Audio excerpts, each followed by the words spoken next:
खबर शामिल करते हैं पाकपतन से, जहां एबीसी न्यूज की डिस्ट्रिक्ट रिपोर्टर मुर्तजा अहमद की रिपोर्ट के मुताबिक पाकपतन की सब तहसील नूरपुर में तजाविजात की भरमार। सिंधे खान रोड और साहिवाल पाकपतन रोड पर तजाविजात की वजह से ट्रैफिक ब्लॉक रहना मामूल बन गया। एंटी इंक्रोचमेंट टीम गायब, अवाम का कोई परेशान हाल नहीं। तफसीलात के मुताबिक पाकपतन की सब तहसील नूरपुर में तजाविजात की वजह से ट्रैफिक ब्लॉक रहना मामूल बन गया।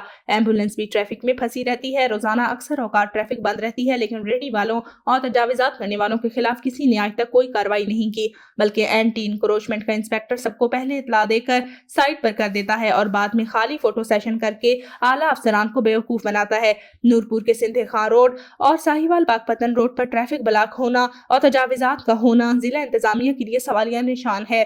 याद रहे कि उर्स बाबा फरीदुद्दीन गंज चक्कर पर सारी ट्रैफिक और हुकूमती वजीर मशीर यहीं से गुजरेंगे, लेकिन मजाल है किसी ने इंक्रोचमेंट का सोचा हो। अवामी हलकों का वजीर आला पंजाब और कमिश्नर साहिवाल से नोटिस का मुतालबा।